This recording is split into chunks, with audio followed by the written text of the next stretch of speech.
Hey everybody, we're going to go over a quick rotator cuff exercise program that you can do pre or post workout, whichever one fits your schedule best.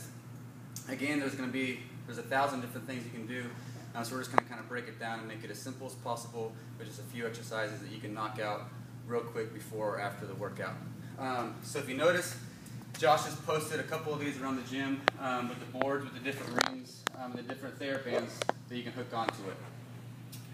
So real quick, red is going to be your lightest, and then green, and then blue.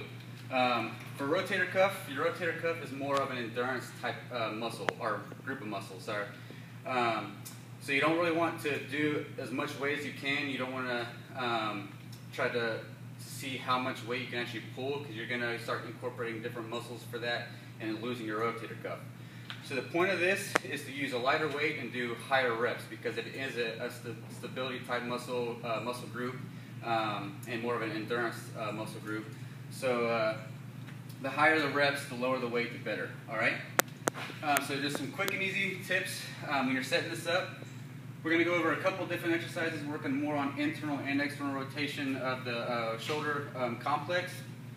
So the first thing we're going to go over is internal and external rotation at 0 degrees. All right. So you want to find the loop that's about waist height for however tall you are, and you're going to get enough tension on the TheraBand to where you're not going to really have much slack in it either direction you go.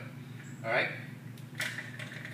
So starting here, you're going to keep your elbow at your side, and you can put a towel right next to you, or you can put your other hand right next to you. And you're going to strictly use your shoulder. So you're not going to use any kind of twisting motion. You're not going to try to use your pec in it or your back or anything like that. So you're really just trying to be specific to your shoulder complex. All right. So you're going to be nice and controlled the entire time, going into external rotation, and then nice and controlled all the way back. All right. So you don't want to have it just flopping around, going as fast as you can. You don't want to be twisting the entire time. So we're really just focusing on nice and steady the entire time. All right. This will be working more so on external rotation, all right? And then you can either turn around to use the same arm, or if you're going to work on the opposite arm, you can do internal rotation. So you're starting with it out and then moving with it back in, okay? So again, nice and steady throughout the whole time, back and forth. I would recommend at least 20 reps of each exercise. Anything below 20 might not be hitting it enough. But you can go 20 to 30. If you can start going above 30 without any problem, then that's when you can start jumping up to a higher band. So that's internal and external rotation at 0. And now we're going to do it at 90 degrees. All right? So with this, you want your shoulder to be abducted about 90 degrees. So you want to form a 90-degree angle at your armpit. And then your elbow, you want to form a 90-degree angle as well.